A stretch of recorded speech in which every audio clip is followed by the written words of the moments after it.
Um dos maiores sucessos da Netflix esse ano não demora nem 30 segundos para ter a palavra gay estampado na tela. Literalmente. Em uma das séries de maior audiência e com maior orçamento, um romance gay foi insinuado, pegando muita gente de surpresa. E um dos últimos lançamentos de comédia também é protagonizado por um homem gay interpretado por um ator gay. Algumas pessoas estão indignadas com a sensação de que nunca houve tantos gays em filmes e séries, e é provável que seja verdade. Você sabia que durante um período do cinema, um período bem longo, pessoas homossexuais elas eram simplesmente proibidas de serem representadas? E por mais que eu tenha certeza que você esteja pensando em alguma política que foi imposta sobre a indústria criativa por um governo norte-americano bem conservador e autoritário, você está totalmente enganado. Essa censura foi uma forma de autorregulamentação da indústria do cinema. Ou seja, essa censura, e a palavra aqui é censura mesmo, ela foi imposta pelos próprios executivos de Hollywood. E pode parecer para você que um estúdio é concorrente do outro e os concorrentes não se bicam, mas na real é que esses grandes estúdios de Hollywood, eles têm interesses muito em comum. Então, na verdade, até hoje, a gente vai estar falando aqui tem um período histórico de Hollywood de um tempo atrás, mas até hoje esses estúdios são representados pela mesma associação. E o nome dessa associação comercial é Motion Picture Association. Por curiosidade, você sabe dizer quais são os 5 grandes estúdios de cinema de Hollywood de hoje? Vamos lá então, é o Walt Disney, a Universal, Columbia, Paramount e Warner Bros. Juntos, esses 5 estúdios são responsáveis por 86% do mercado norte-americano de cinema. E todos esses 5 estúdios tiveram origens em estúdios que já existiam na Era de Ouro de Hollywood. O que aconteceu foi o seguinte: em 1922, sob muita pressão de lideranças políticas e religiosas, os estúdios resolveram contratar Will H. Hayes, que era um diácono presbiteriano, para que ele pudesse dar uma cara mais respeitável à indústria do cinema. Ele era, além de uma liderança religiosa, um político republicano e ele era considerado um modelo de probidade. O código que Will Hayes escreveu acabou ganhando seu nome. Existem muitas versões que você pode encontrar por aí, muitas delas são resumidas e em forma de lista, mas possivelmente a mais fiel e mais completa que a gente tem foi publicada por Olga Martin em 1937, e ela era secretária de um dos censores, Joseph Breen. Eu acho muito curioso, muito interessante ver aí o que esse código diz sobre o cinema. A primeira coisa é que ele afirma que uma das interpretações que se pode fazer é que o cinema é um entretenimento, mas que existe entretenimento que faz bem para a humanidade e entretenimento que faz mal para a humanidade. O entretenimento correto é aquele que eleva o padrão de uma nação. E o entretenimento errado é aquele que rebaixa os ideais de uma raça. E sim, o código fala em raça o tempo todo. Inclusive, tem um apêndice que proíbe qualquer representação de escravização de pessoas brancas e de miscigenação, que o código descreve como relação sexual entre uma pessoa branca e uma pessoa preta. O código afirma também que o cinema é uma arte e que a arte pode ser moralmente boa. Exemplos do que são arte boa para o código é a boa música, a boa pintura, a ficção genuína, a poesia e o teatro. E a boa arte, ela pode elevar a moral dos homens para um nível mais alto. Mas o código diz que a arte também pode ser moralmente perversa. E o exemplo que dá é a arte suja, os livros indecentes e o teatro sugestivo. A conclusão que a primeira parte do código chega é que, por o cinema ser uma forma de arte, de entretenimento que alcança tanta gente, o cinema deve ter obrigações morais. E aí, gente, tem um montão de regras. Uma categoria de regra são as regras que controlam o enredo. Por exemplo, nenhuma história poderia apoiar o mal contra o bem. Não se poderia em nenhum tipo de história fazer uma piada com a inocência, o bem, a moralidade ou a justiça. Uma história nunca poderia deixar assim meio em dúvida o que é certo e o que é errado. E também não podia fazer com que a audiência se simpatizasse pelo pecado, pelo crime, pela injustiça ou pelo mal. E jamais um filme poderia apresentar a maldade como se ela fosse sedutora. Mas aí também, além das regras do enredo, tem as regras que vão controlar o conteúdo do filme. Por exemplo, uma nudez nunca seria aceita, em hipótese alguma. Uma semi-nudez, ela até poderia ser aceita, mas desde que ela respeitasse uma série de condições. O filme poderia mostrar alguém dançando, desde que essa dança fosse bela. Aí ele vai dar exemplo de danças obscenas, que seriam o cancan e a dança do ventre. Tem várias regras, gente.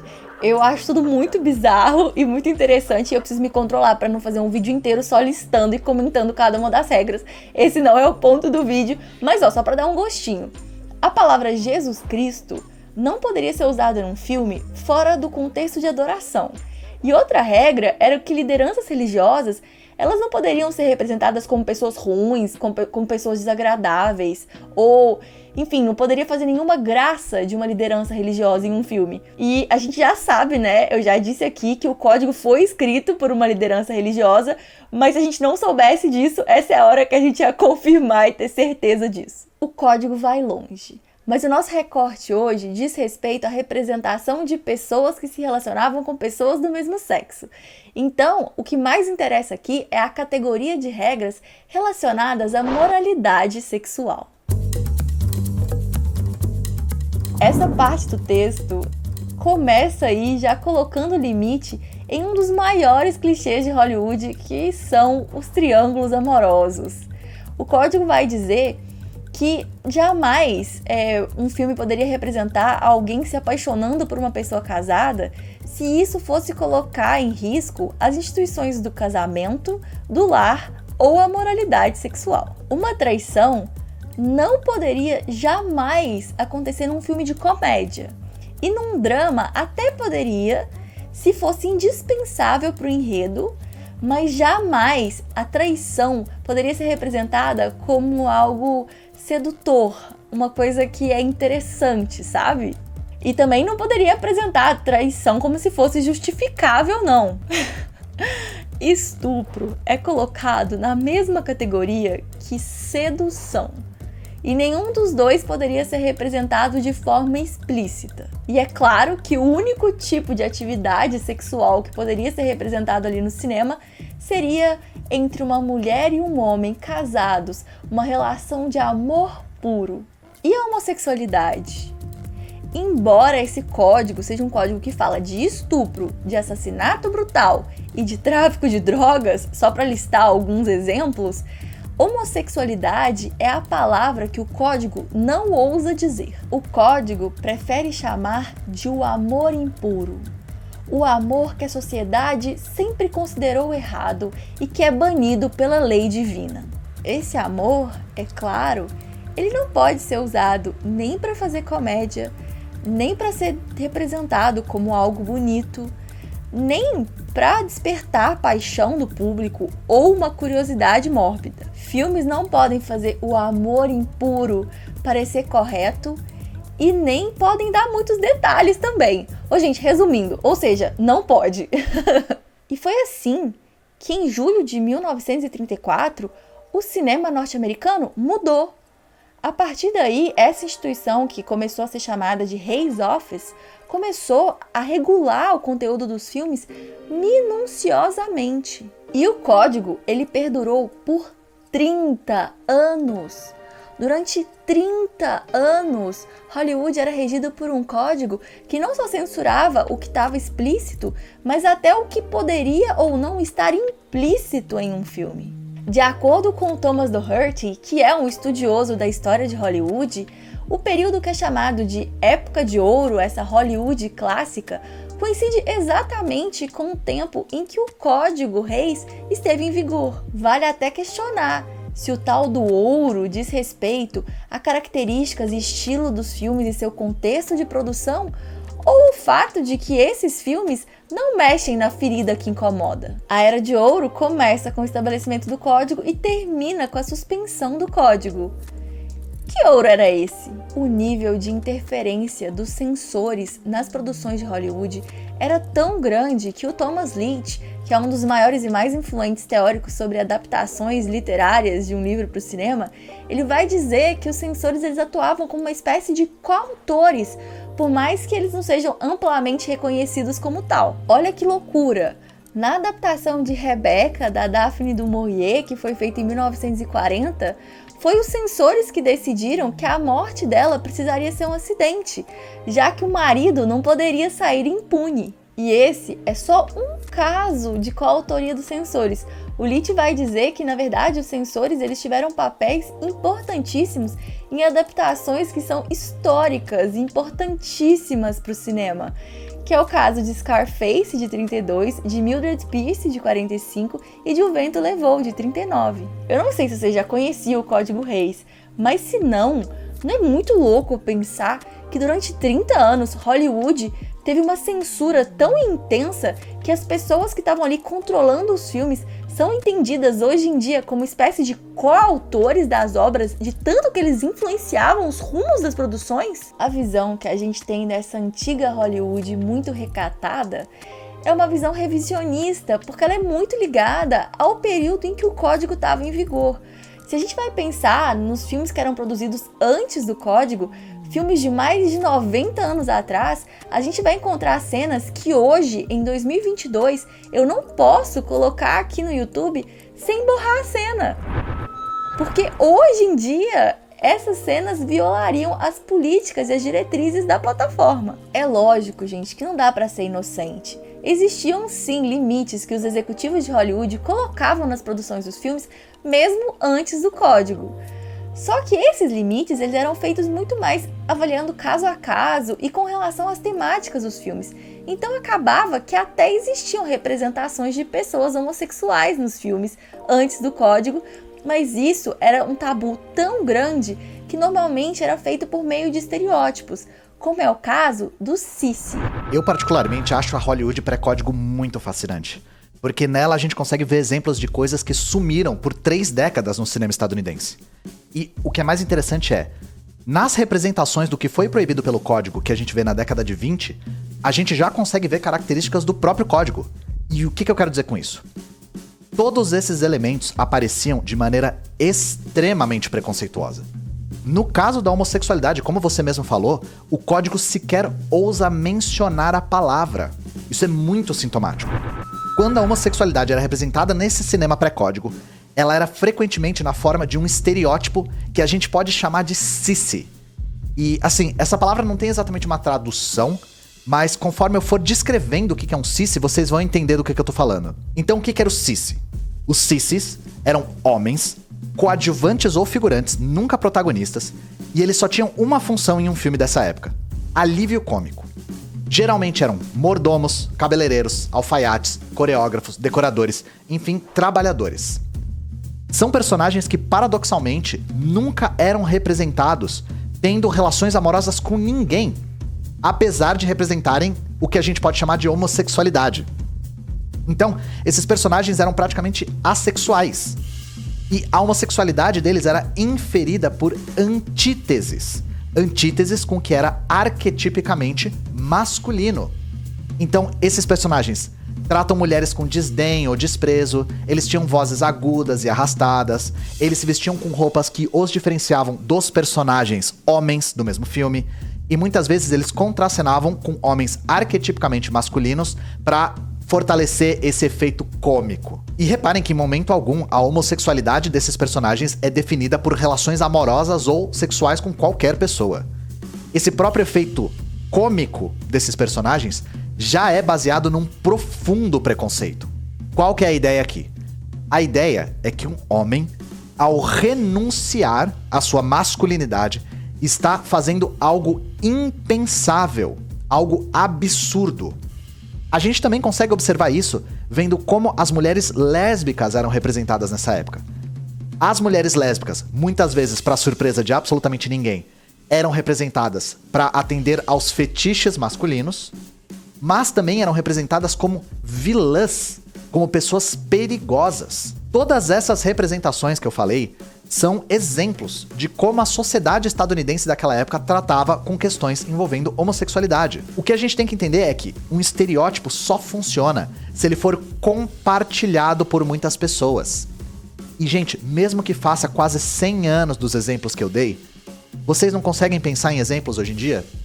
Vocês não lembram de ter visto isso recentemente? Enfim, na vigência do código, é muito difícil achar exemplos de homossexualidade mesmo que inferida. Só que a questão é, quando o código se enfraquece, não só esse estereótipo dos cisses volta, como vários outros estereótipos surgem. É o estereótipo do homossexual como vilão, é o estereótipo do homossexual como uma pessoa amaldiçoada, digna de pena, ou o estereótipo do homossexual que sempre morre durante ou no final do filme. Todas essas representações são do homossexual como o outro, o diferente. E não tem código que consiga erradicar, por si só, preconceitos individuais. O código ficou em vigência até os anos 60. E ele só foi ser abandonado quando Hollywood adotou o sistema de classificação que é baseado em letras e que Hollywood usa até hoje, em que G significa que é para todo mundo, para o público aberto e comum, que PG não é recomendado para crianças e que o R, os adolescentes devem estar acompanhados de um adulto. Existe uma grande armadilha no entendimento de que a indústria do entretenimento vai fazer um papel de uma espécie de vanguarda na mudança social. Isso não acontece. Se hoje, em 2022, a gente tem uma série, uma adaptação que é Heartstopper, que mostra que não tem nada de impuro no amor entre dois homens, uma série que não se constrange em usar as palavras certas e abordar a identidade de gênero e identidade sexual de uma forma tão clara e tão bonita, isso não acontece porque a Netflix é boazinha. Inclusive, gente, a Netflix tem um péssimo histórico cancelando séries com temáticas LGBTQIAP+. Everything Sucks, I'm Not Okay With This, Teenage Bounty Hunters, The Society e agora First Kill foram todas canceladas depois da primeira temporada. Aliás, muita gente já está reparando esse padrão em cancelar especificamente séries que tratam de lésbicas. Embora a Netflix tenha sim tido algum sucesso com representatividade LGBTQIAP+, não dá para dizer que a Netflix é um caso isolado e um grande sucesso em termos de representação da diversidade sexual. Bom, eu costumo falar que pode não parecer, mas existe uma vida para além da Netflix. É o que a Netflix costuma fazer, enfim, o cinema, um pouquinho atrasado na minha visão, mas o streaming é muito ágil, muito rápido em fazer isso, absorver essa demanda que já está aí pairando, colocar uma espécie de roupagem mais palatável, mais aceitável, mais agradável, enfim, para ser aceito por um grande público, um público de massa. Então, acho que é uma coisa interessante a gente ter em mente é que a história desses personagens LGBTQI+, que, assim, sempre foram vistos como, historicamente foram vistos como personagens marginais, nas narrativas cinematográficas, eles são tão... Essa tentativa de resistência, digamos assim, ela é tão antiga quanto a própria história do cinema. Então a gente tem exemplos, assim, muito antigos, se a gente for resgatar, década de 20... A gente tem uma diretora, por exemplo, que eu queria citar aqui, que é a Dorothy Asner, que ela é uma diretora pioneira do cinema, de maneira geral, de cinema americano também, por consequência, e ela produziu o trabalho dela entre as décadas de 20 e 40. Durante muito tempo, ela foi praticamente considerada a única diretora. Sendo uma pessoa LGBTQI+, ela tentava, mesmo sobre a vigência do Código Reis, flertar ali com umas questões que não eram muito comuns, não eram muito bem vistas. Justamente por conta desse cerceamento do Código Reis. E era muito comum ela colocar nas entrelinhas, alguns olhares, algumas sugestões uma certa atração que poderia acontecer entre personagens e tudo mais. Então, de uma forma ou de outra, né, fazendo o seu cinema ali durante um tempo sobre o Código Reis, ela conseguiu driblar. E aí, se a gente for para o cinema dos anos 70, 80, a gente vai ter duas cineastas também lésbicas que, enfim, são essenciais para quem quer conhecer as diretoras que tocam nessa questão, que é a Barbara Herrmann e a Chantal Akerman. A Barbara Herrmann norte-americana e a Chantal Akerman belga, só que radicada na França. E elas são duas referências também, que fazem um cinema, enfim, contracultural, ousado, experimental, né, que trabalharam muito, contribuíram muito para a linguagem, para a história do cinema, e que colocaram a existência lésbica de uma maneira muito importante, né, ajudaram a construir não só essa filmografia, mas ajudaram a desenvolver muitos dos estudos feministas voltados para o cinema. Para a gente fechar, existem outros meios para a gente vasculhar, a gente mergulhar em histórias com essa representatividade para além da Netflix, né? Existem alguns streamings, inclusive brasileiros, alguns deles até com filmes gratuitos, ou, enfim, um acesso um pouco mais democrático, digamos assim, que existem listas e curadorias de filmes que tocam na questão LGBTQI+, com uma ampla gama, né, de representatividade, de corpos, de histórias, porque eu acho que isso é o que falta, né, quando a gente está falando de algo um pouco mais pasteurizado, como é o caso da Netflix.